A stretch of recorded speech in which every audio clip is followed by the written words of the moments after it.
Hi, I'm Caroline Mitchell, canine behaviourist at Good Doggy. So I'm constantly being asked by people, what does it mean when? They're referring to their dog has just done something. What does it mean when my dog does that? What is my dog saying to me when he does this? Well, here's the thing. Learning to speak dog is not like learning to speak French. Every tail twitch, every glare, every paw wave, it all means something different depending on the context, the environment, and also what you've taught them. So in this video, I'm going to look at the different types of communication, how and why they communicate the messages they are trying to send, and the ones that they are intentionally hiding. I'm going to talk to you about some behaviours you can be sure about though, and what happens when it all goes wrong and how to unravel all of this. So behaviour is communication. All behaviour is communication, and that is every action, every verbalization, every movement, every glance, every limp, every bite, all of it. It's all a response to their environment, the situation, or a feeling they're having. It's all a way of your dog communicating something to those around it. So we're not just talking about growling, lip curling, and barking. Those are all communications, but we're also talking about the way a dog stands, the way he holds himself, the direction of his gaze even, and the speed that he's moving at. All of these things add context and information to the message that your dog is trying to portray. He's trying to get out there. When he's trying to tell us something about how he feels, something of those will move, something will change, something in his behavior will change. So even not eating could be a response to the environment. Lots of dogs will go off their food for lots of reasons. It could be that the food is not very good.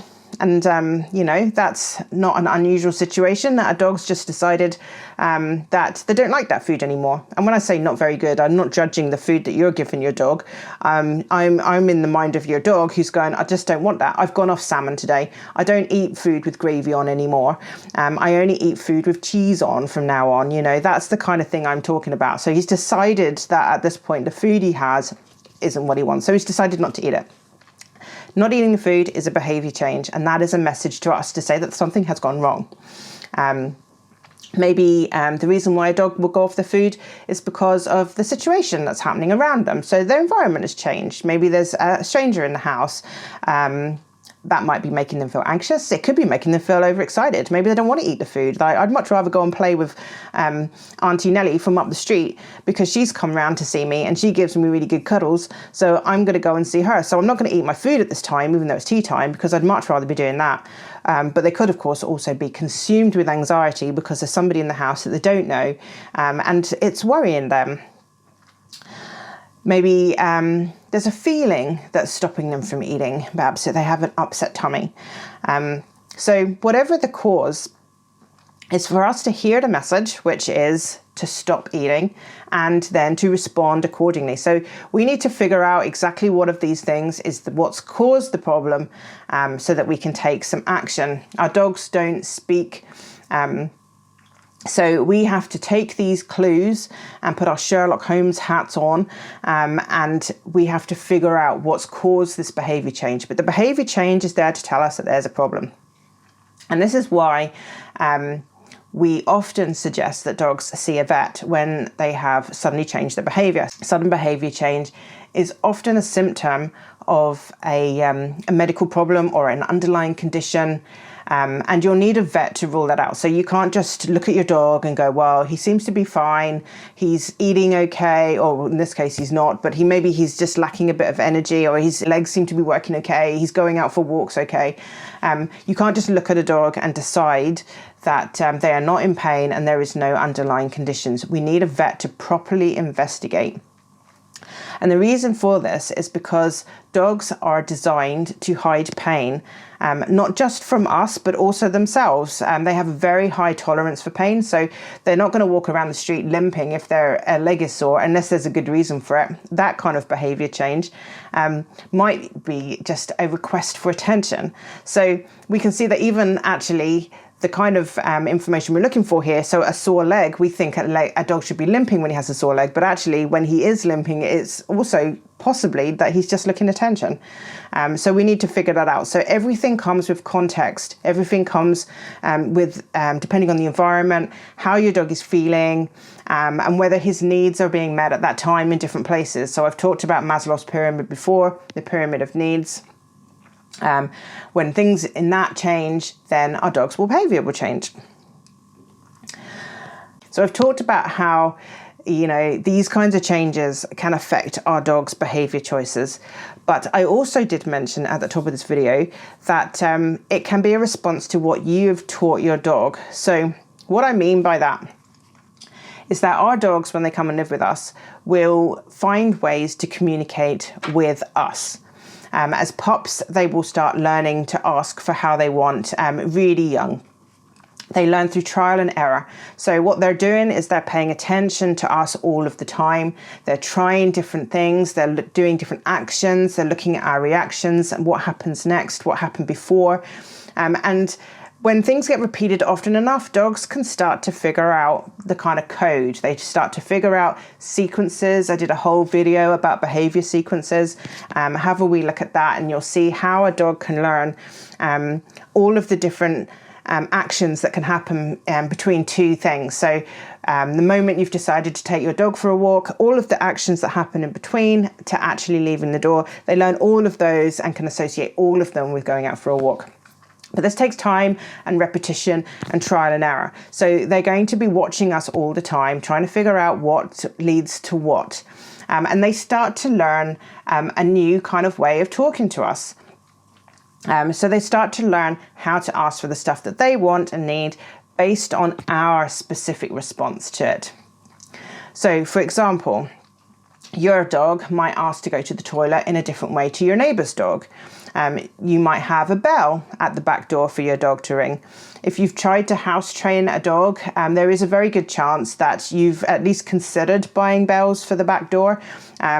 Lots of people have these magic bells. They hang them on the door and the dog rings them when they want to go out for the toilet. But lots of people buy these thinking that they're just going to solve the problem. And then they complain to me when the bells don't work. But there is no preset kind of language in dogs that lets them know instinctively that they should ring the bells to go outside for the toilet. We have to teach them that that's what that means. And we'll do that again in the same way that the dog will learn from us. They'll try loads of stuff, and the stuff that works and gets them what they want, they'll remember and repeat. They don't just see the bells and go, oh, thank God, I've been busting for the toilet for weeks now. The bells have arrived. Now I know how to ask to go to the toilet. We teach them what the bells are for. They go to the back door. They might accidentally brush the bells one time and then immediately we open the back door. It won't take a few times to do that before your dog has started to realise that these bells actually have to ring and the back door gets opened. They start to do it then on purpose, but they didn't instinctively know. You didn't hang the bells up and they just knew what to do. But maybe if the bells didn't work for you, perhaps your dog has learnt to ask to go to the toilet by sitting and just staring at you. Maybe they just sit in the middle of the room and just stare until you notice them and then you take them out. Maybe they sniff the curtains. Perhaps you've got very long curtains that maybe once your puppy peed on, and now every time they go near the curtains, you're hyper alert to the fact that they might actually just take a pee on the curtain. So you take them outside. They've learned that sniffing that curtain gets them out the back door. Maybe they just go and stand by the back door. Maybe they whine. Maybe they start to kind of dart around. Maybe they go backwards and forwards or do a little kind of dance, go in a circle. You know, your dog will have its own tells. Maybe they sniff the floor and walk in a straight line, or maybe it's something else completely. There are so many different ways that pups have taught their owners that they need to go to the toilet. So they've adapted to your environment. They have taught you and you have learned with them, and now you've come to an agreement that this means I need to go for a pee. And that happened differently in your house to what it would have happened in your neighbour's house, and it would have happened in somebody else's house. The same kind of goes with dogs that want attention. Every dog will have their own way of asking for attention. So just for fun at this point, I think you should go into the comments and I would like you to tell me what your dog does to get attention from you. Just for fun, I think it would be fun to see if lots of people do it, all of the different ways in which people's dogs have learned to ask for attention. Of all of the ways that appear in the comments, I will bet that nobody can top the dog that I went to see about 10 years ago, and I'm never ever going to forget this dog. This dog got attention from his owner by climbing up on him. It was only a small little dog, and he growled in his owner's face. And when he growled in his owner's face, what he was asking for, he wanted kisses, and his owner gave him kisses. I mean, yes, that actually just really happened. The dog learned how to growl at his owner to get kisses. So he has taught his owner, and his owner has taught him, and this is their own little private secret language. None of these behaviours that I have mentioned just now, sitting and staring at you, does not mean I need the toilet in dog language. Growling in somebody's face does not mean I need kisses. Please don't think that if your dog growls at you today, it's because he wants kisses. I think that is a very isolated case and will never happen again. But none of these things are just ordinary dog language. They don't exist in their language. They don't instinctively know how to ask for these things. They've just figured it out. And in the same way, your dog does not know what a whistle means. They don't hear that noise and suddenly think, oh, I've heard a whistle, I should return to my owner immediately. If you get a whistle to help with your dog, you have to teach them what you want them to do when they hear that sound. If you've ever seen collie dogs working in fields with sheep, the handler will have a whistle. He will blow that whistle in 10 different ways to tell his dog to do 10 different things. A quick, sharp might mean go right. Something longer might mean lie down, but to us, those differences will be really very small. We'll have to listen carefully to hear them, but dogs are so tuned into this. But that dog didn't instinctively know all that stuff. He got taught that, and now he's listening and he's understanding. So that's a private language between that dog and his handler. Your dog has a private language between him and you. Your neighbour's dog has a private language between him and them. Nobody has taught your dog how to speak dog. You certainly didn't. French kids don't know how to speak French until their parents teach them, and our dogs are the same. So in order for a dog to learn how to speak dog, they have to spend time with other dogs. When they are with other dogs, they will learn from them different ways to achieve different things, and exactly the same way as they learnt with us, they'll be doing trial and error. But when they spend a lot of time with dogs, then they will learn the language of dogs. They will learn different ways to communicate what they want and how they feel in the way that dogs do. So this is like an English child learning to speak French. The dog is the English child who is learning to speak his own language. French is the second language. Teaching him to ask us for the toilet, teaching him to tell us that he's upset or that he's sick, that's his second language. He already knows dog language, but only if he actually gets to speak to other dogs. Most dogs, unless your dog is living with another dog, spend quite a limited amount of time with other dogs. So when he's with you and your family most of the time, he's really mostly just learning and practicing how to speak your language. That's his second language. When he gets to spend time with other dogs, he gets to learn and practice that language. But for a lot of dogs, they don't get to spend a huge amount of time doing that. They may be lucky they'll get 10 minutes of social time on their walk. You might have another dog at home that he gets to talk to, and that's fine. Maybe you have dogs that visit. Hopefully, they've learned how to speak dog, because as time is going on, dogs are spending less and less time with other dogs, so they're not learning their own language. They're really just learning ours. And because we haven't standardized our approach, so as I say, your neighbor has one way of doing things, you have something else, your auntie does it a different way. We all have our own different dialects now, so there isn't a standardized language for us to learn. So dogs are really struggling. Most of their communication learning is coming from you now, rather than from other dogs. Especially in the early months. Some dogs get no dog influence at all. They are learning nearly everything just from you. And then suddenly one day they'll start to actually spend time with other dogs. So you imagine your puppy, for example, if you've just got a puppy, the first 14 to 15 weeks, they will literally only spend with you. This is a hugely important time for them. This is their socialization period. This is the time where they are learning at their fastest, when they're accepting new things, and they spend only with you. And then at the age of 15 weeks, your vet will say to you, you can take your puppy out, but they're only allowed 15 minutes walk per day. How much socializing, and I mean proper socializing, not just seeing dogs in the distance, actually approaching a dog, talking to that dog, saying, introducing themselves, learning how to greet other dogs, learning how to cooperate with other dogs, learning how to read other dogs' moods and tones and all that kind of stuff. In a 15-minute walk, how much actually time are they going to spend doing that? It's going to be such a small proportion of their learning. You maybe get a couple of minutes in that. But as time goes on, they get a bit older. By the time they become 6 months old, they're a teenager, they're probably having pretty decent walks by then. They're meeting a lot more dogs in their day, but they've lacked all those early social skills. So they're making mistakes all over the place. And this is often when behaviour problems start, because they'll go around offending other dogs and because they don't really know how to do all that stuff they should have been learning when they were little. So they're learning our language and they're not really learning their own.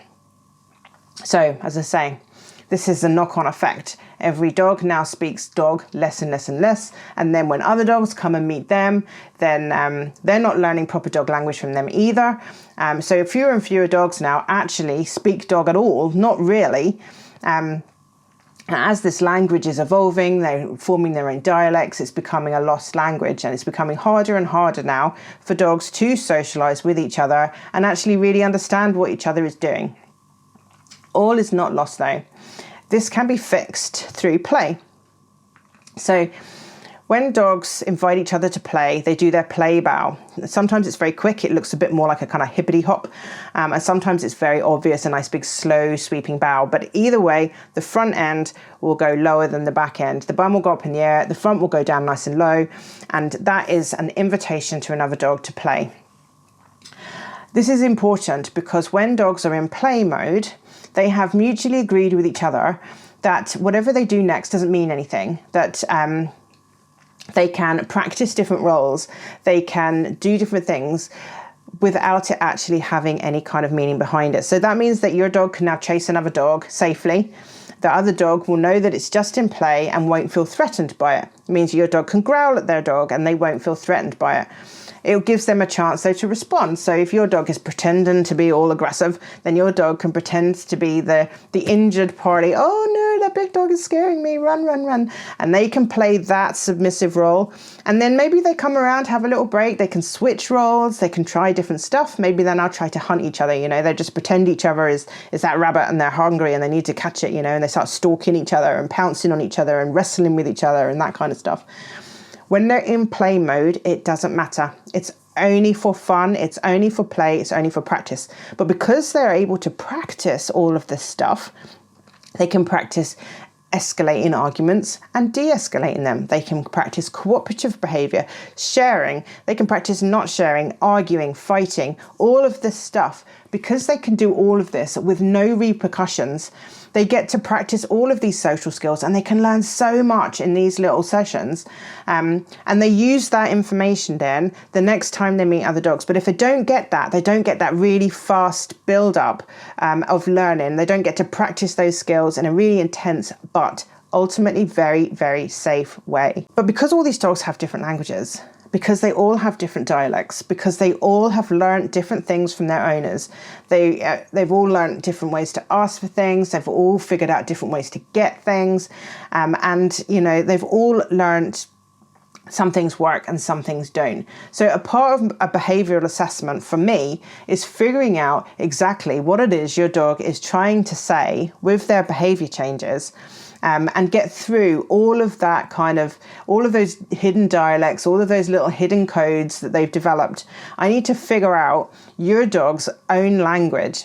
and figure out what it is exactly they are trying to achieve with their behavior, or what they are trying to communicate with their behavior. Because until I've done that, it makes it much more difficult for us to come up with a plan. You're kind of just sort of guessing and hoping. But if you can get to the bottom of what they're trying to say and what they're trying to achieve, with their own little code, then this is really, really helpful. And this means your behavior training will be much, much faster, because we literally know exactly what it is your dog is trying to do with his new behavior. So there's a couple of things that I will do whenever I meet a dog for the first time. The first thing you can't escape is the tone. So if you walked into a shop in a country of a language you don't speak, so let's say you walked into a shop in Spain and the shop owner was shouting at you, stabbing his finger, standing up, waving his arms, all that kind of stuff, you wouldn't need to be able to speak Spanish to know that there's something had gone wrong here. This guy is really angry, and you should do something with your behavior to change this outcome. Probably the best thing to do is just to leave and do it quite quickly. But something has gone wrong and you now need to do something about that. So you don't need to understand Spanish to know something has happened here, and that is now affecting you. When I walk into a home with a dog that's really very angry, I don't need to understand what he's telling me to know that, but that there's a problem. So I can immediately sense the tone. That guy in that shop, when you walked in, might have been very softly spoken. He might have had his arms out in a kind of huggy motion. He might have been very gentle in the way he was moving. And that might make you feel curious about them. Again, you didn't need words to know that the situation was safe and friendly, and that actually he was being very welcoming to you. So the tone is really, really important. With dogs, they might have different ways of communicating. As I mentioned before, there was that dog that growled in his owner's face in order to get kisses. So we can't rely on growling as being a reliable method of communication all of the time. That's a pretty extreme example, but some dogs will do different things. But the tone is what we're looking for. So what I mean by tone in dogs, when dogs become very stressed and heightened, they get stiff. They move differently. So sometimes they don't move at all, or they might suddenly move very, very quickly. But there's no softness or gentleness about that movement. They might stare, their ears might become twitchy and stiff and tall. And when a dog is like that, then that dog is very heightened, they're very alert, very anxious. So I know that that dog is not the kind of dog that wants me to pet them right now. Soft body language, soft eyes, swishy tail, slow movements, those all indicate calm. They're welcoming, they're friendly tones. And when you get these tones, then you know things good are happening. So you can immediately compare a stressed dog with a calm dog. A stressed dog is not going to respond positively to any kind of interaction or anything you do with them. Your job when you see a dog that is stressed is de-escalation. So just as in that shop with the Spanish guy that was yelling at you, you should just leave, back away. You should try not to make eye contact. You want to make yourself feel as, non-threatening. And you can only just do the things that you already know to do. But when you get calmness and softness and gentleness, then you've got many more options. You're welcome to come in. You can approach that dog while he remains calm. Then you can continue to approach, and you might want to invite him over for a cuddle and a pet and that kind of stuff. But constantly watching for the changes. So these are the two big things I look for: stiffness and softness. They tell me an awful lot.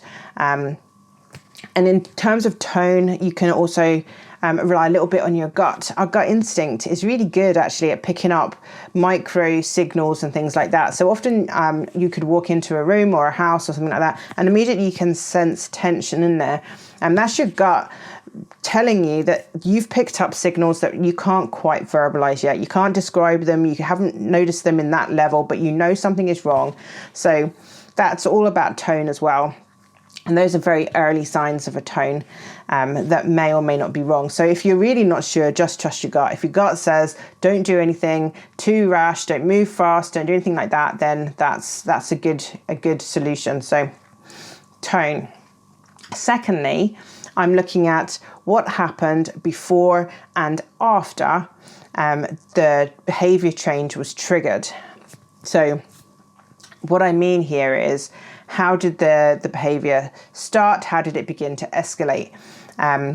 Whenever a dog is maybe afraid of something, then the first action that might happen before the behavior change is a person might walk in and they might suddenly stiffen up and go tall. Then they might try and move away a little bit. And then the person might approach them, so they stiffen up more and go forwards.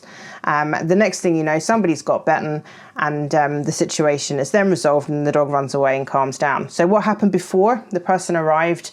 The dog responded, they didn't listen, they responded again. So following this whole sequence of patterns tells me an awful lot.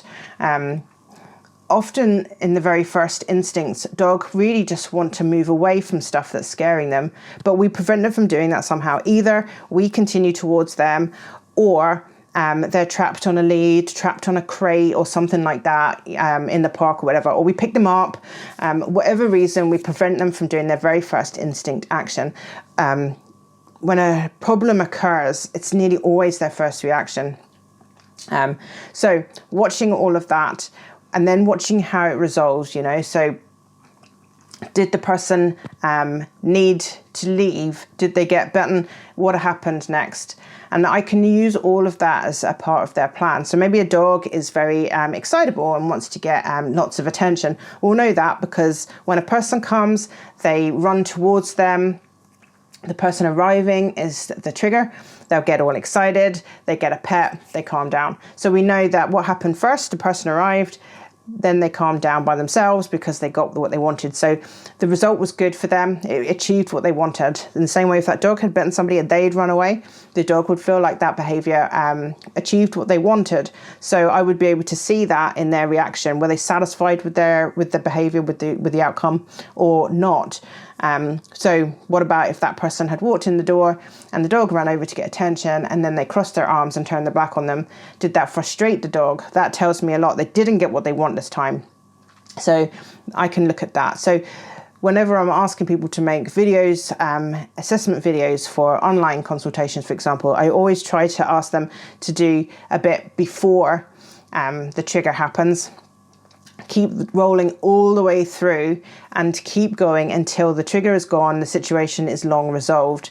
There's another thing that will come after that, which really helps me as well. So seeing how a dog responds once it's all settled, especially when there's been an escalation, if they've been very anxious or very upset, I can watch their behavior and it tells me how they try to calm themselves down. So one example might be a dog that has passed a dog in the park. That dog really triggered them. So as soon as they saw the dog, might be very, very far away, you'll see their first reaction to it. Typically what will happen is that you'll get closer and closer to that dog, or it will come closer to you. But either way, the distance between your dog and that dog that has triggered them is going to get smaller.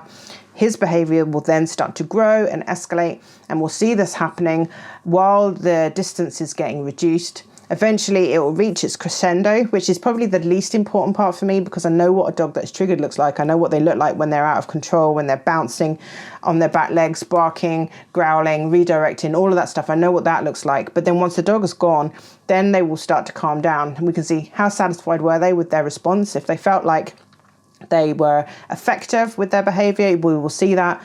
And we will then also see how they choose to de-stress. So once that's gone, often I look for things like suddenly sniffing the ground a lot, peeing, maybe once, even twice, jumping up at their owner, grabbing at their owner's legs. All of these kinds of things are releases of tension. So maybe they grab the owner's lead and they shake that, all of that kind of stuff. So that tells me how much stress is in there. We need to find ways to de-stress your dog. We need to find ways to help him cope. So if he feels like he coped well because the other dog went away, we need to help him feel like that dog will go away without his kind of crazy behavior in the middle. So this tells me a lot. So before and after, really, really important as a part of the assessment process, as well as picking up on the tone. I really hope you're getting lots of useful hints and tips and ideas from watching the videos here on my YouTube channel. Behavior training, though, is a complex thing, and there are so many variables and options and different ways to approach things. And sometimes working on it alone can feel quite lonely and frustrating at times. Sometimes you'll question whether you're doing the right thing or whether you might even be making things worse. If this is you, don't worry, I'm here for you. Privately, I can guide you through and support you through the process wherever you are. We'll start with an assessment session where I'll get to know your dog. I'll get to learn what makes him tick, any history. We'll learn about the behaviours you need help with. And then once we've figured out what's gone wrong and what techniques will suit him best, we'll make a plan just for him. Then we'll follow up with a series of private sessions where we'll address the root cause, work on related behaviours, boost resilience, and build on the behaviour training plan together until you have something that is working for you both. If that's something that's of interest to you, please check out the information on this video for details about how to get in touch and how to find out more about how I can navigate you through this process. I also mentioned that there are some kinds of behaviours that we can rely on when it comes to reading body language and understanding what it is that our dog is trying to tell us. So when you're asking yourself, what is happening there? What does that mean when my dog does this?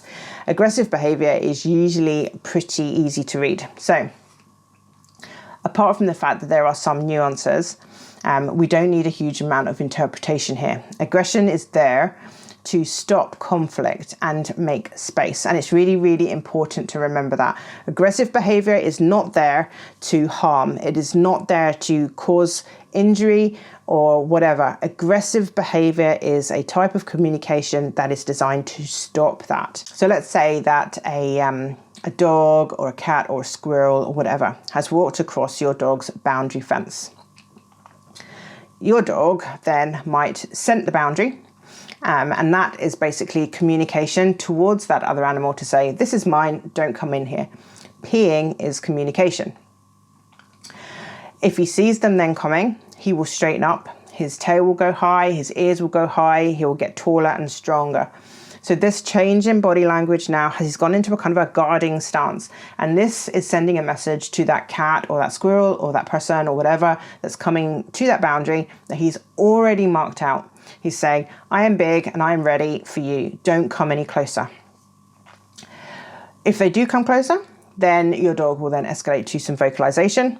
So maybe they start barking, whining, crying, howling, that kind of stuff.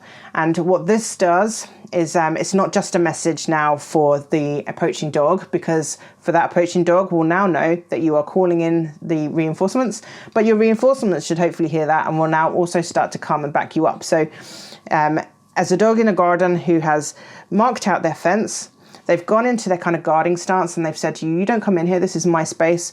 Somebody has challenged that by coming closer. Maybe you live on a known walkway or pathway and people are walking past your boundary all the time. So this would be torture for your dog. He will be constantly doing this job all the time. But anyway, they have not responded to him when he has gone into his guarding pose. So now you're calling for reinforcement. So you've told the other dog, they will hear it and they will know that other people or dogs might be coming now, which makes your pack stronger. But also your pack will hopefully have heard that and they will now be coming to back you up. You at this point, the dog will now be moving a bit faster. Maybe they're bouncing on the spot or they're running up and down the fence. But either way, the speed has improved. They've suddenly become very energized. So they've tried to tell the other thing to go away. They've made a clear boundary. This would be you putting a fence around your garden. You've made a clear boundary and yet other people have decided to come to that boundary. You've tried to tell them to go away. They didn't. You've called in reinforcements. Maybe that's not working. So only at this point now, you're going to now start to become even more forceful. So this is the aggressive behavior now starting to come in.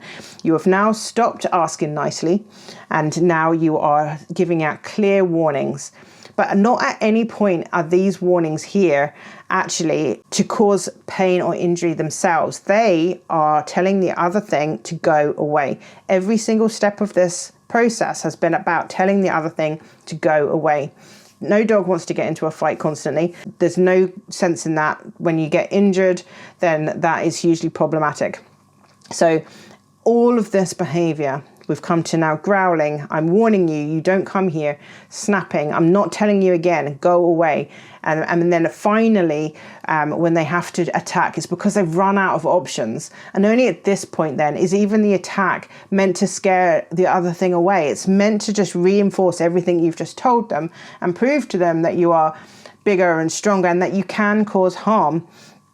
Whenever dogs scuffle like this, very rarely do any of them come away with any intentional injuries. You think they should, because two dogs might lock onto each other and they're really going for it. You tear them all apart, you check them over, and maybe one of them's got a bit of a scratch on the ear or a tooth has caught a gum, that kind of stuff. But there's no real injuries. You think with all of that velocity and all of that strength and power, those dogs should have really been able to hurt each other.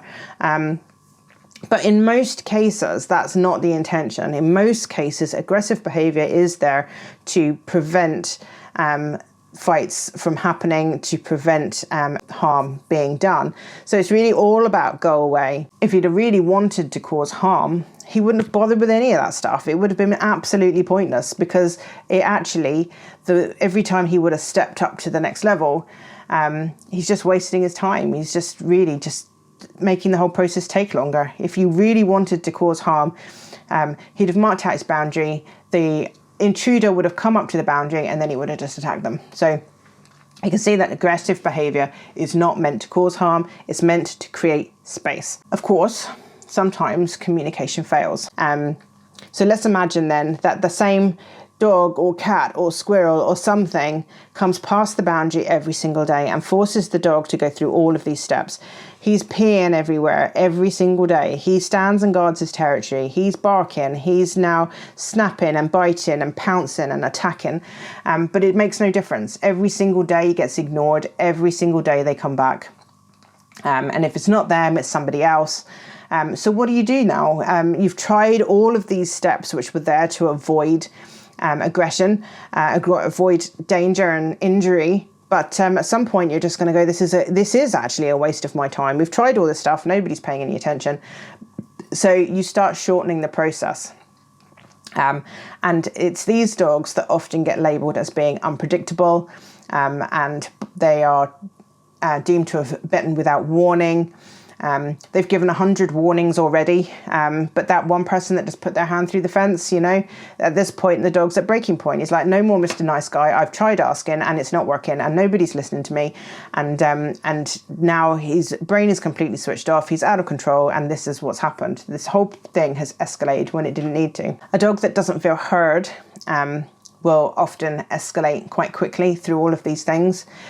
So I've talked about that reactive dog earlier, who saw a dog in the distance.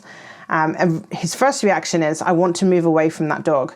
So he might try and pull back. He might stand behind you a little bit. All of these little body changes, the movements, the position that he's standing in is all there to tell us something. But very often we don't listen to that. So we keep walking because maybe that's where our walk is. We always walk this way. So we're going to keep walking regardless of what might be coming towards us or what else is happening there.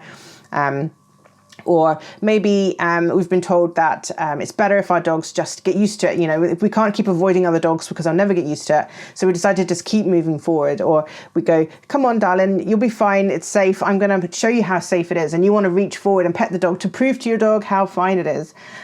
Except for your dog's choice was to move away. That slight change in body position, in the angle he was standing in the tension, rather than being sort of upright and forward, he's gone backwards, he's pushed back on his front feet. So he's got a kind of a more of a, he's retreating a little bit, even if his legs don't actually move, his whole body can go backwards and the tail goes under. All of this is about trying to make space.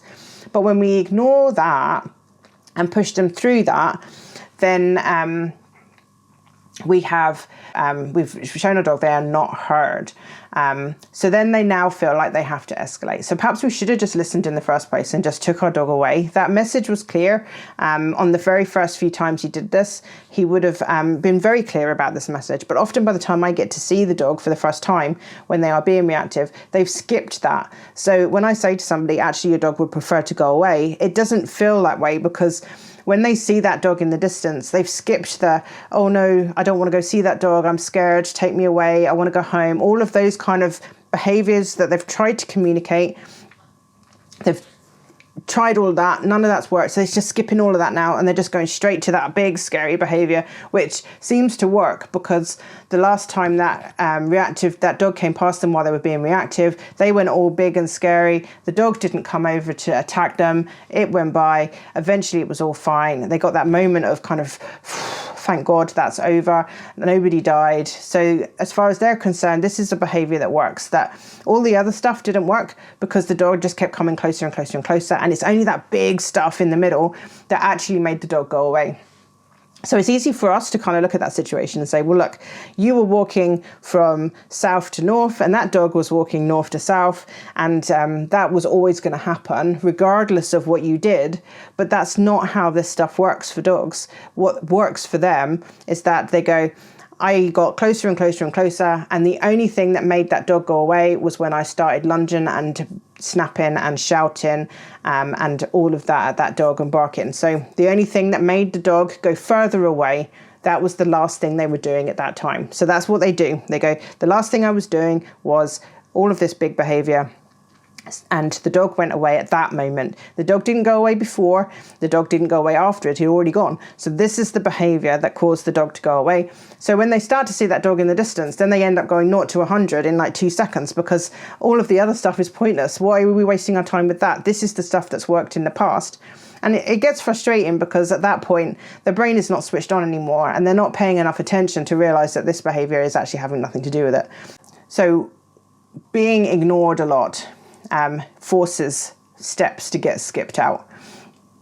It takes a toll on stress levels as well. When a dog doesn't feel heard, then they feel very stressed, because they feel like now that nobody's paying attention to them, nobody's listening to them when they say they're anxious. So when we're missing all of these signals, then your dog is going to start to feel a little bit kind of isolated for that, and then they start to make decisions of their own. So then we see reactivity getting worse and worse and worse. And their confidence will take a hit. They are lacking now in resilience. They start to feel helpless. And then they're getting worse. They're starting to be reactive to other things as well. Just general lack of confidence and a heightened alertness, it just causes that to happen. But all of this could be stopped just by watching those initial changes. So specifically, if you're watching this and you have a puppy, and your puppy is trying to pull away from something that they're scared of, hear that message and move away from it. Let your puppy talk to you and tell you that they're stressed, because that's so important, and it will solve you a whole bunch of problems later on. So with this video, we've talked an awful lot about what our dogs are saying to us, all the different dialects. We've learned that every dog has different ways of asking for stuff. Hopefully you'll be putting something in the comments about how your dog asks you for attention, and I'm really excited to see what everyone writes, because I really want to see if there's big differences, because I think there will. My general experience with clients is that every dog has a different kind of way of asking for attention, so this will really make that point, I think. But we've talked a lot about that. We've talked a lot about watching our dogs and trying to respond to very early messages of discomfort or excitement, learning that tone, and trying to pick out their kind of different dialects. But we could also make the exact same video in reverse. I could make this video for dogs, and I could be telling them exactly the same thing, because dogs are absolute masters of reading our tone. They know what we're thinking. They watch our behavior changes. They are so good at all of this stuff. They know what to expect from us. They are so good at reading micro changes, even little things like, you might be sitting in your chair and you might move in a certain way. You don't know you're doing this, but when you do it in a certain way, it's because you're thinking about going to the toilet. But when you do it in a different way, it's because you're going to go and you're going to get your dog's lead out and you're going to take them for a walk. Your dog has learnt those two different signals that you don't even know you're doing. So I'm just going to leave you with that. Whilst we think we understand a lot of what our dogs are saying, maybe it's possible that we get, a fair percentage, but our dogs are reading from us all day long, and they know exactly what we're thinking, exactly how we're feeling, and exactly what we're going to do next, because these are the masters at it. So just be careful about what you're doing and what you're saying with your body language. Hopefully that will also avoid some miscommunications between your dog and you, but the other way around. Anyway, hopefully that's been helpful. Basically, the answer is, why is your dog doing that? It depends on a lot, but maybe it has helped to know that there isn't a specific translation from one language to another, and that, you know, your dog is just doing what works for them. Anyway, see you on the next video. Take care for now. Bye-bye.